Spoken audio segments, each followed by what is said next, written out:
we can get started, since we're all here. So I'm Dr. Dorothy Kaiser. I'm here in the School of Public Health, and I'm one of the co-chairs with Dr. Stephanie Strachty of Alhelí's committee. So I just wanted to give a brief introduction because I know that Alhelí invited different people from across her life, but also some people who are interested in her research. Just a brief introduction to Alhelí, and then some of her many accomplishments over her PhD. So Alhelí is in our PhD joint doctoral program with San Diego State University and the University of California, San Diego. And there are many other, I think, JVP candidates here as well. She's also a primary care physician. She was a public health researcher even before she arrived here in our PhD program. She's the founder and director of the Socio-Environmental Tijuana River Project, and her research interests really lie at this nexus of substance use, water, sanitation, and hygiene, and then health equity. And when she first came to us, I was impressed by some of the work that she had done in her home and in the Tijuana River. So she's from Mexico, and she had done quite a bit of research in Mexico and along the Tijuana River. But we, both Dr. Strachty and myself, were very impressed, as was the rest of her committee, in all that she accomplished during her candidacy. So her dissertation, which she is going to present today, and we're very excited to all hear about, is on water, sanitation, and hygiene access and insecurity, and among this population of people who inject drugs, who live both, or some live in Tijuana and some in San Diego, and then some live in both places. And she's going to talk a lot about that research. But part of the funding that she received while she was working on her dissertation was from NIH NIDA's diversity supplement, and then also from the Mexican government. So that was how she was able to conduct the research and sort of get through all of the work that she did here at UCSD and San Diego State. So, but one of the things that I'm most amazed at is, in addition to submission of her 3 dissertation papers, which she's going to talk about today, she also published 14 peer-reviewed journal articles on other topics, some somewhat related to the dissertation, but others on completely different topics and with other PIs, not her dissertation committee. So she has many colleagues in many different research areas, actually. And she also, while working on her PhD, initiated a binational dissemination of her research from prior to the research she had conducted prior to her candidacy. And she also had a baby and got married. and then recently was offered and accepted this tenure track assistant professor position in the Department of Public Health in the College of Health and Human Services at California State University, San Marcos. So we have to pass. And this sort of leads me to introduce her dissertation title and then her PhD committee. So the title of her dissertation is Water, Sanitation and Hygiene Access, Insecurity and Inequalities, including menstrual health, and their association with abscess incidence among people who inject drugs in the Tijuana and San Diego metropolitan area. And then her committee consists of 2 of us from the University of California, San Diego, Dr. Strachty and myself. And then there are 3 professors from the San Diego State University, Sean Flanagan, who is here, Cher Goldenberg, sorry, and then also Jenny Quintana, who is online and waving at all of us. So this is her committee, and what we're going to do today is have Alhelí present her dissertation. Will take about 45 minutes, and then we'll open up for questions. And I think we'll have some time for questions from the audience, and then there'll be time for questions from the committee as well. So I'm going to let you take a minute.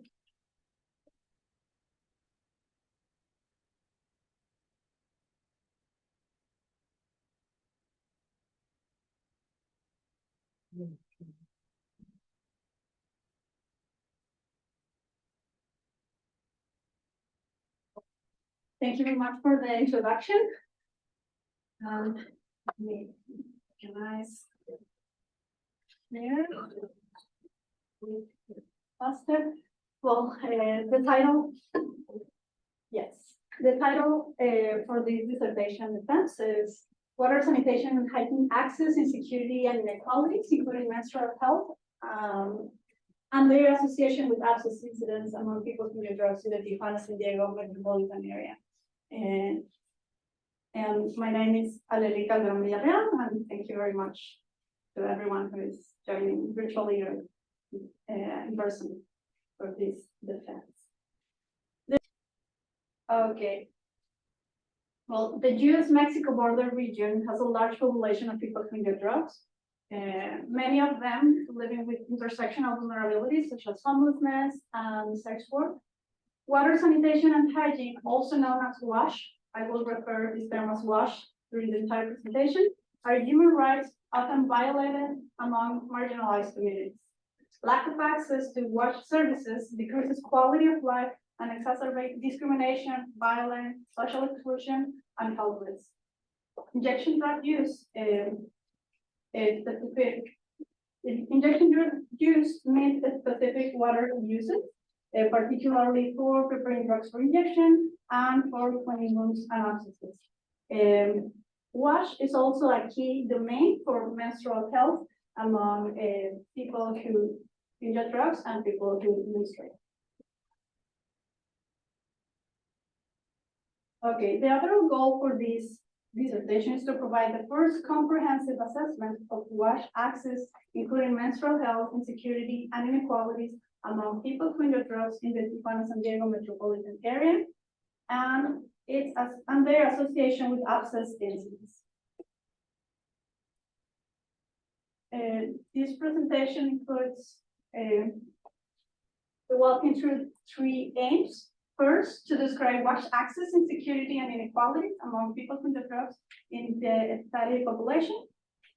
The second was to develop a validity scale to measure the WASH dimension of menstrual health access among people who menstruate and who inject drugs in the same population, and examine its correlates with sociodemographic variables. And finally, the third aim was to determine if WASH insecurity is associated with higher incidence of abscesses in injection location among people who inject drugs in the Tijuana, San Diego metropolitan area.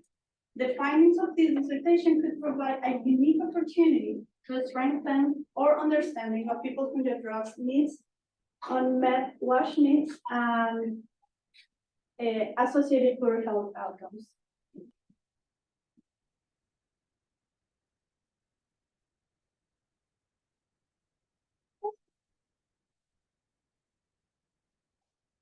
Okay.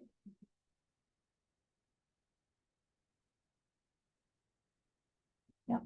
Well, the most important thing here is that we will talk about lack of access to water sanitation and hygiene. And this is a very important topic in the international global health agenda.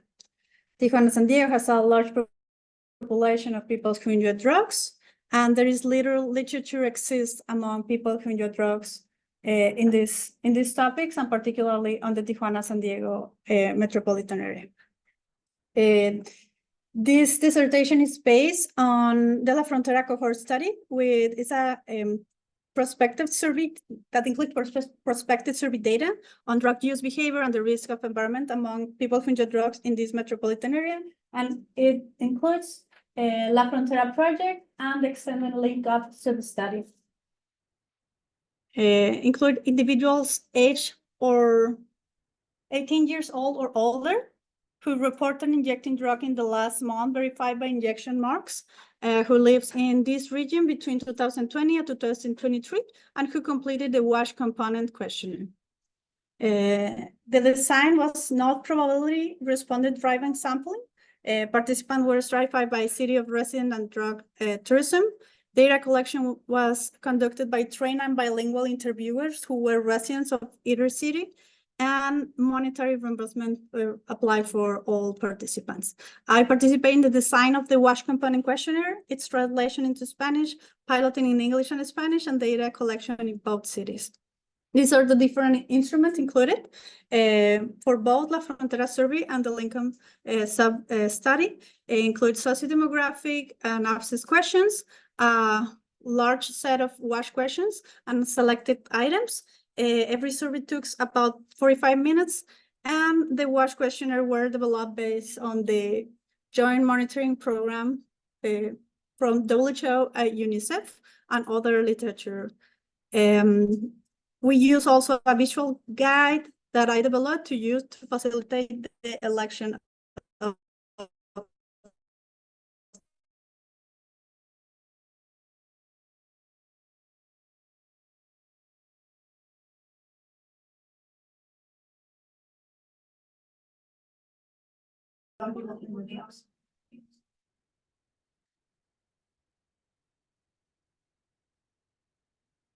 Okay, the objective for this paper was to describe WASH access, insecurity, and inequalities among the study population. This was a cross-sectional study among 586 participants.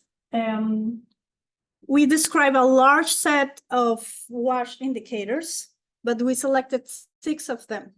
3 based on the JMP definitions for basic water, sanitation, and hygiene. 1 that I consider is very important for this population, which is bathing access, and 2 specific for people who inject drugs, specific water use, which is the water they use for preparing drugs for injection and for cleaning wounds and abscesses.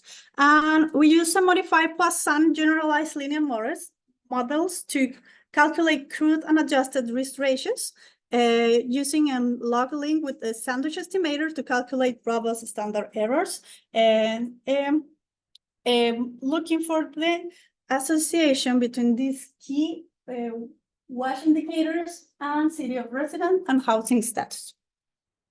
66% of participants were from San Diego, 34% from Tijuana. The mean age was 43 years old. Most of them were men, but there were also women and transgender individuals.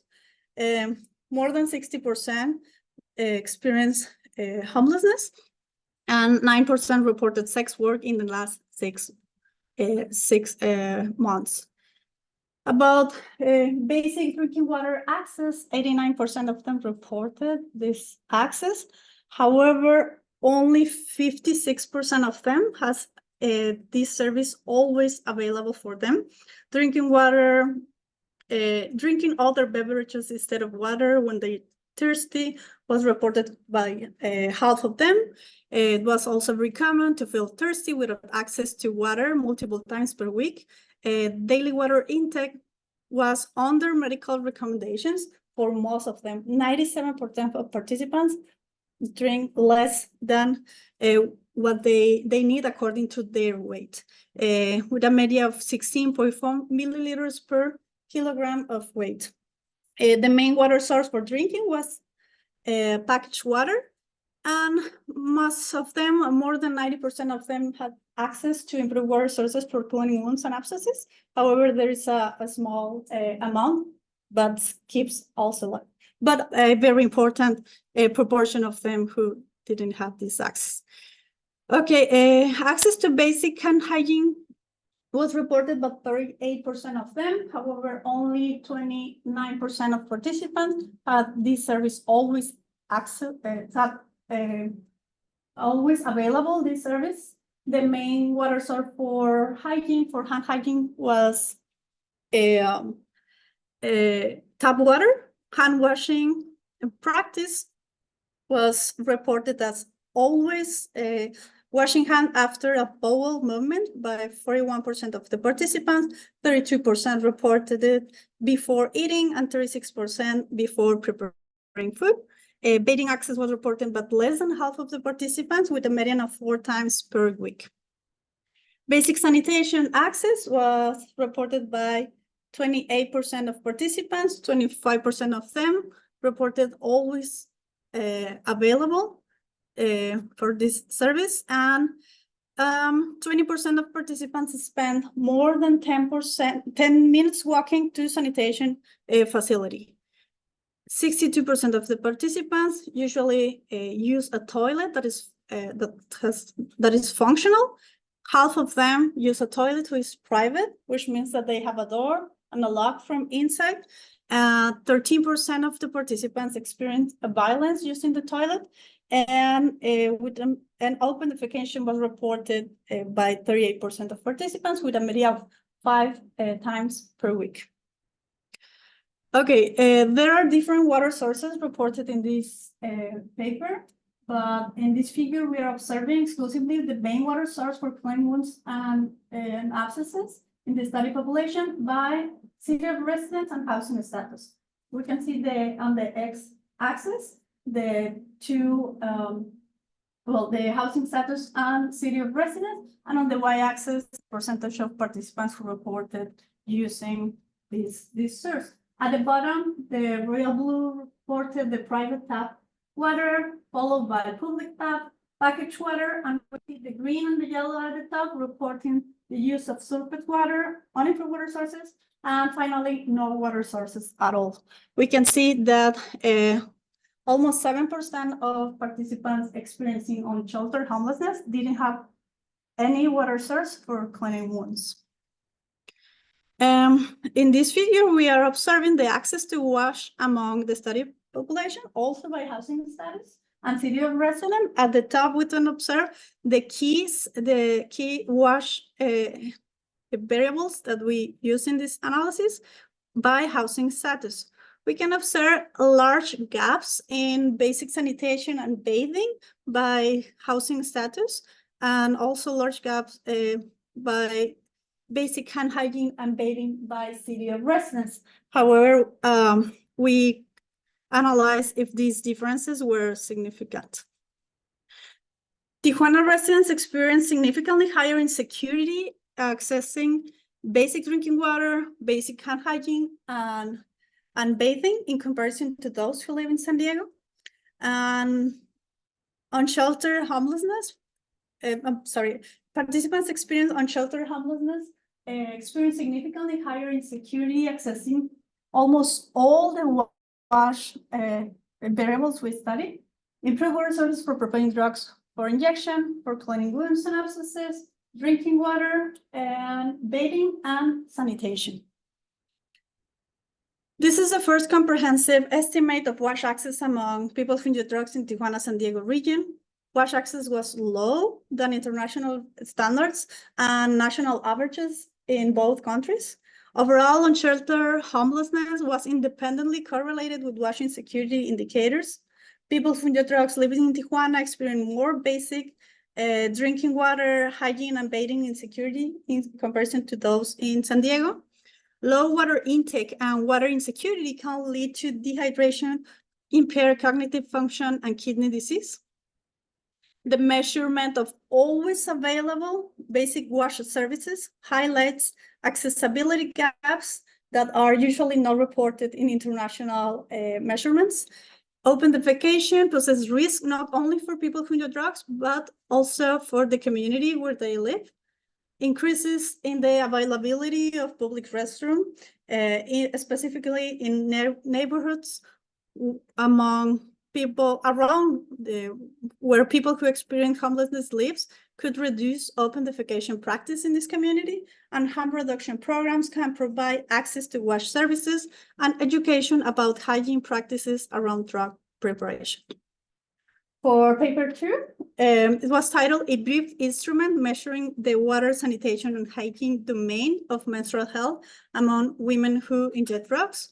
This paper is currently under review. We recently resubmit in +1. Around 500 million people who menstruate are unable to access menstrual health, and wash insecurity is a major barrier for them. Menstrual health is fundamental for public health, dignity, and gender equity. Menstrual health was recently defined in 2021 and includes 5 domains. Particularly for this analysis, we focus on the wash domain, also known as body care, which include wash services and facilities, comfort, privacy, and safety necessary for menstrual management. There are existing instruments that are useful for understanding women's and girls' needs in households and schools, but to date, no instruments or brief scales have been developed for use among people who use drugs. There are few studies that explore menstrual health among people who inject drugs. We know the lack of private facilities may impact menstrual health access among those living in the Tijuana River. We also know that among those in rural Central Appalachia, reported that menstruation was identifying an extra challenges for these individuals. To access menstrual health, women prioritize access to private and safe wash facilities, menstrual product, and washing their body most often. Unmet menstrual health needs have been associated with self-isolation, and stigma was commonly reported during menstruation, limiting women's access to facilities and resources. The objective for this analysis was to develop and provide preliminary validation of a measure of the wash domain of menstrual health, and to apply the scale to identify sociodemographic characteristics that are related with the menstrual health wash access among people who menstruate and who inject drugs. It was a cross-sectional study among 125 participants who have ever menstruated in their lifetime. We constructed a scale to assess the wash domain of menstrual health and assess its reliability and validity. We include pairwise correlation, parallel analysis, and exploratory factor analysis, content and construct validity, Cronbach alpha and McDonald's omega total to first define the items included, define domains fitting into the construct, tested accuracy of domain measurement, define theoretical items and domains, assess correlation with other constructs and variables, and finally assess for internal consistency.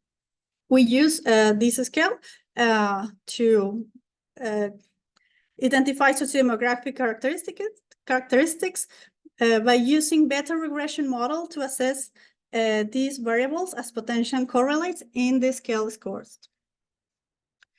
61% of participants were from San Diego, 39% from Tijuana, mean age was 43 years old. 99% were identified as cis females, 1% trans male. More than 60% were participants experiencing homelessness. 27% reported sex work in the last 6 months. And about menstrual status, 17% reported secondary amenorrhea, which means that they didn't have menstruation in the last 12 months and they are 49 years old or younger. 15% of participants reported lack of access to menstrual products in their last period. 38% had less than 5 showers in the last week. Basic hygiene insecurity was reported by 30% of participants. Soap was not always or usually available to 1 in every 4 of the participants. And about toilet, 10% didn't have access to a main toilet facility at all. 18% had access to only non-improved toilet facilities, and 29% they have access to a toilet without a door and or a lock from inside.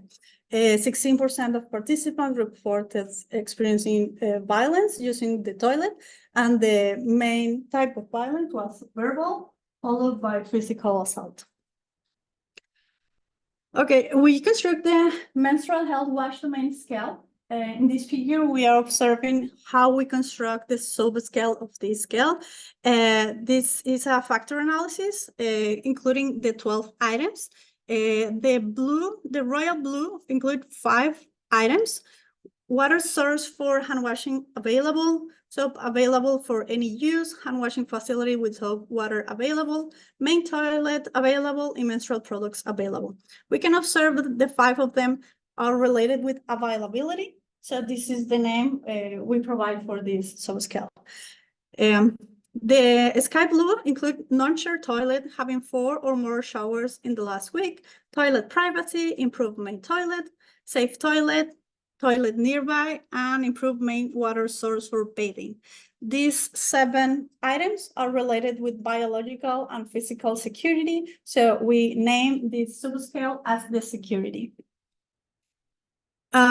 We also conduct Cronbach alpha and McDonald omega total to assess for reliability. In this figure, we are observing the distribution among all participants. On the x-axis, we are observing the score. The score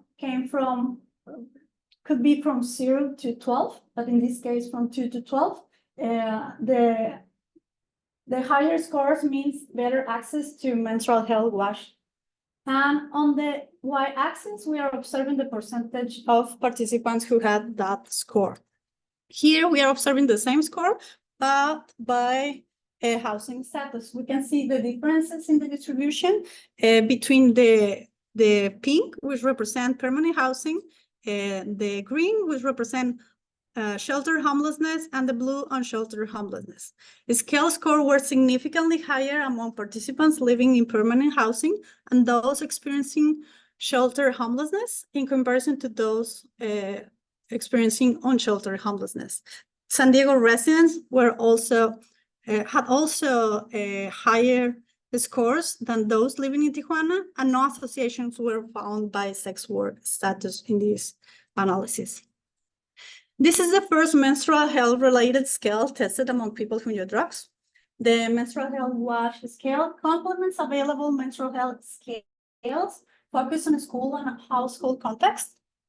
Limited literature has measured menstrual health and or menstrual health wash domain in the Americas region or among people who use drugs. And the scale strengths are its brevity, which is very important for studies that do not focus exclusively on menstrual health.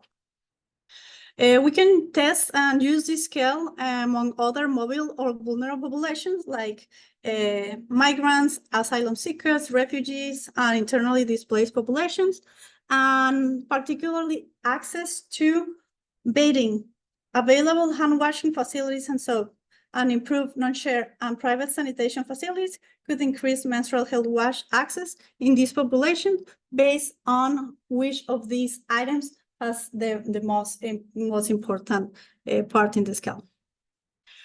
For manuscript 3, the title was Water Sanitation and Hygiene Insecurity Predicts Abscess Incidence Among People Who Inject Drugs in a Binational US-Mexico Metropolitan Area, a longitudinal cohort study.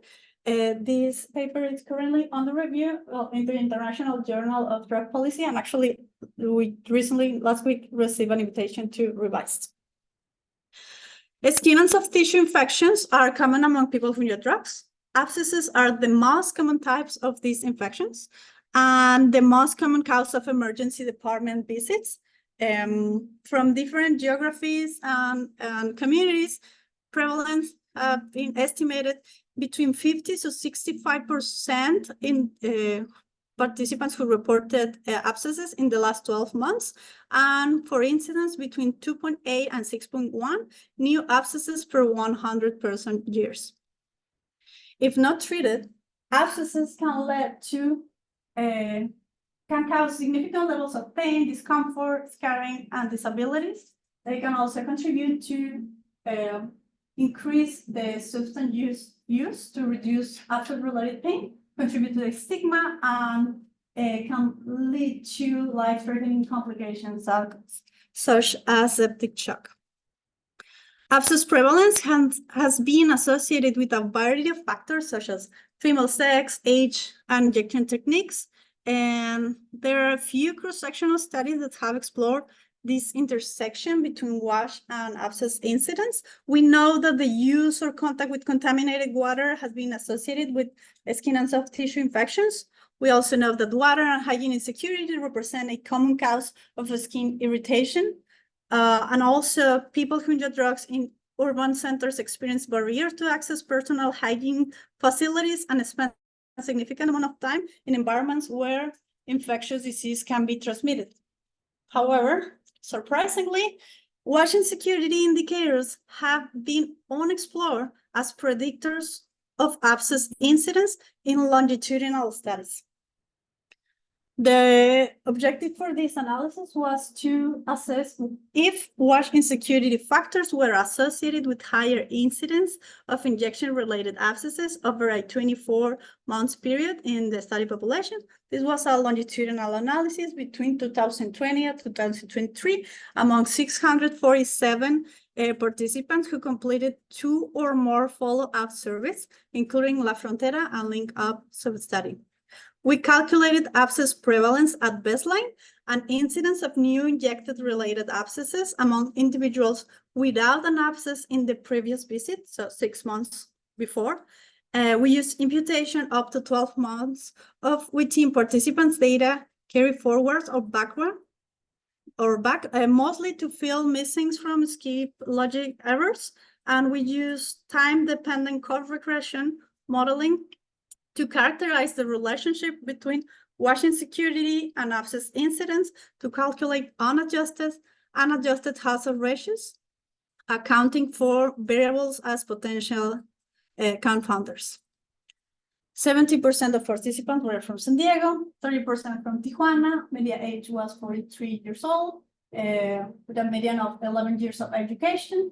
71% were identified as cisgender men, 28% cisgender women, and 1% transgender or non-binary individuals. 67% reported experiencing homelessness.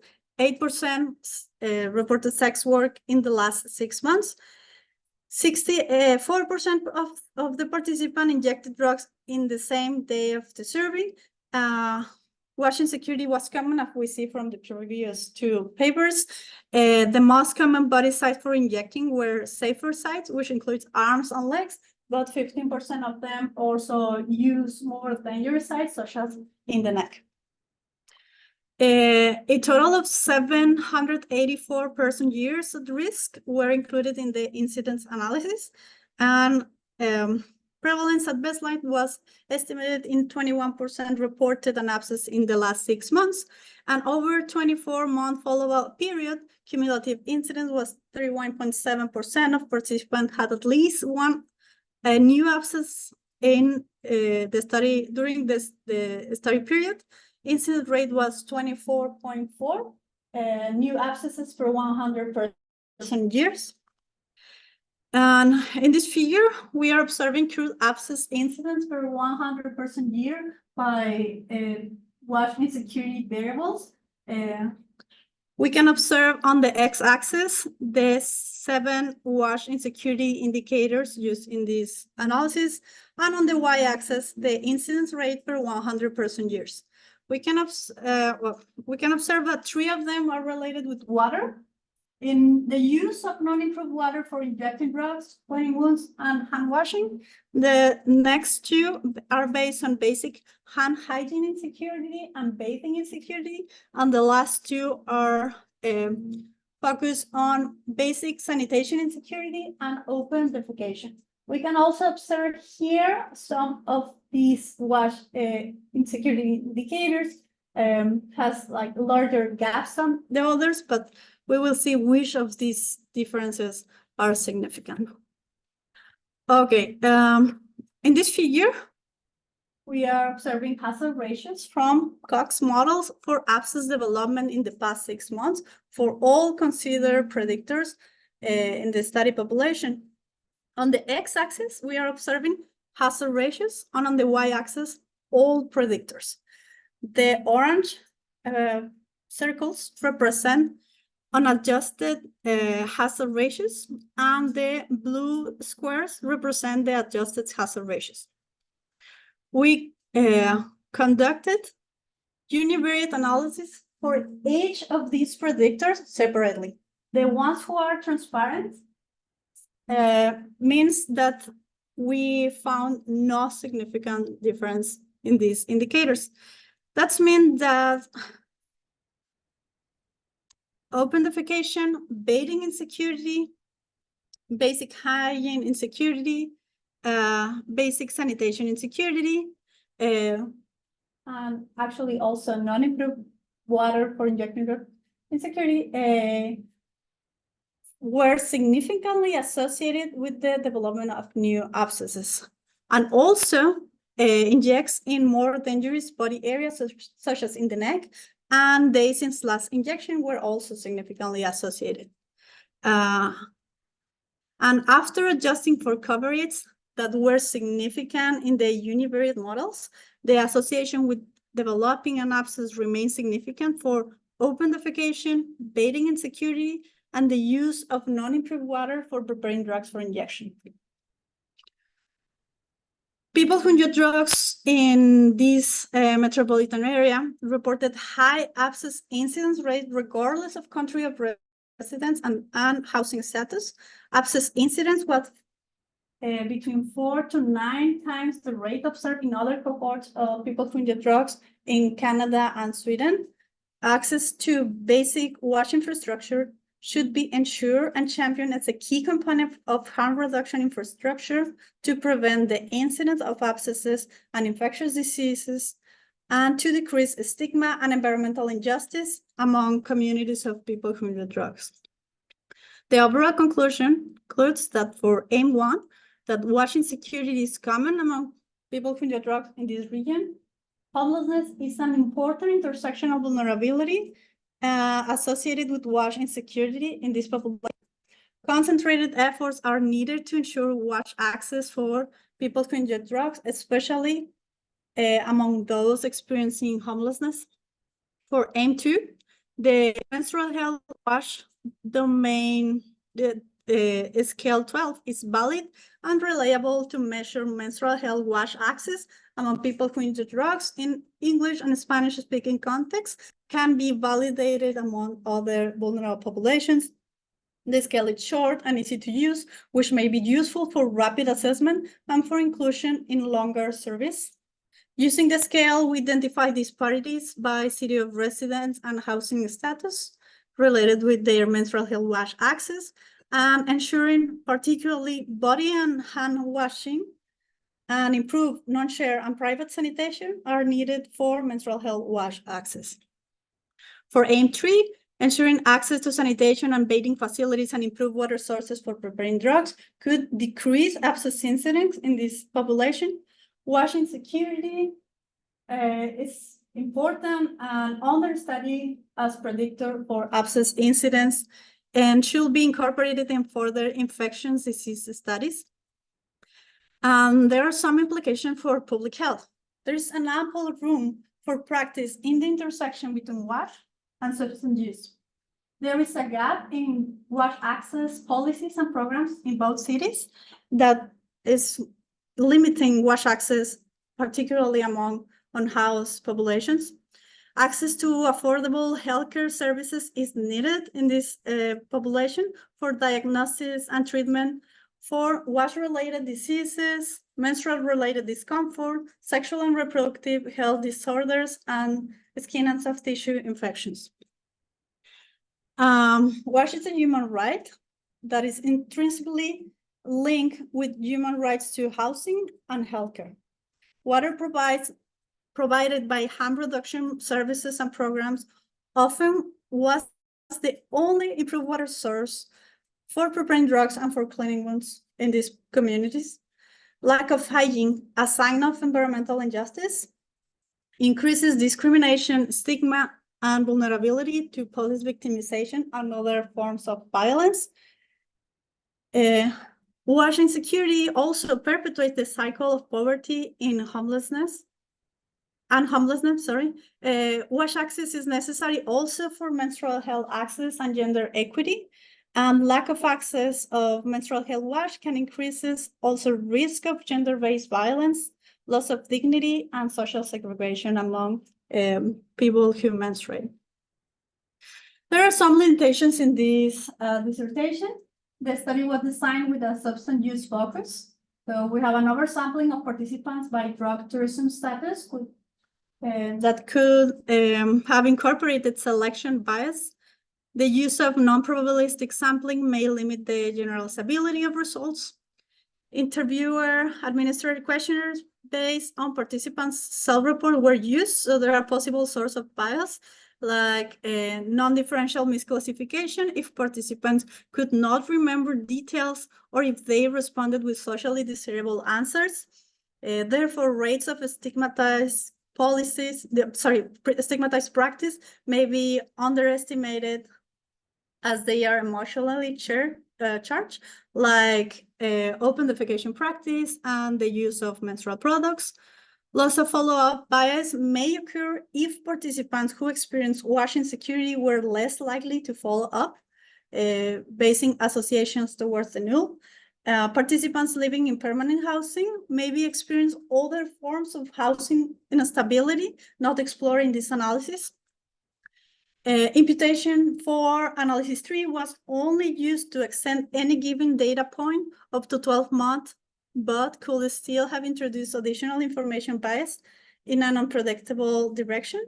Some WASH variables were only available in a limited format, such as bathing, access to laundry services, oral hygiene, and water sources for resin syringes should be collected in future research. For analysis 2, the questions were defined in 2020. So it was not possible to include novel menstrual health indicators published after this time. And we only include menstrual health WASH domain in this analysis, but specifically for women who inject drugs and people who inject drugs who menstruate. Stigma and access to healthcare are also very important domains to explore in future. Future directions related with this topic, particularly for menstrual health. Menstrual health is a growing field interconnected with WASH, sexual and reproductive health, and gender equity. Instruments to measure menstrual health are needed to better understand inequalities among a wider diversity of population, including deported people, trans men, and people who use drugs. Menstrual cycle should be studied to better understand causes and consequences of secondary amenorrhea, because we learned that it was very common in this community. And finally, cell-collected menstrual blood could be used to test for infectious disease important for this community, such as HIV. Particularly in the intersection of substance use and WASH, WASH research should integrate people who inject drugs and people experiencing homelessness as target populations. Bathing should be extensively explored as key WASH service among people who inject drugs and people experiencing homelessness. We also need more attention in the analysis and research related with specific water uses among people who inject drugs, such as for cleaning wounds and abscesses and for preparing drugs. WASH services efficacy should be examined for preventing abscess development and stigma related with hygiene. And finally, the recommendations from this dissertation are focusing 4 strategies. Concentrated efforts are needed to ensure continuously available WASH access for people who need drugs. We need always available public WASH facilities for everyone. Housing is a very important element for access WASH services, particularly the approach of housing first is a ideal strategy. That means that we should provide affordable housing, not conditioned by behavioral change. The third strategy is through mobile hygiene programs, which are usually based on radical hospitality, providing mobile showers. They are based in the idea to treat people with an extraordinary level of respect and care to restore dignity and unlock the opportunities that came with being clean. And finally, I want to highlight that continuously available WASH services should be promoted as a key component of harm reduction research policies and programs. Thank you very much.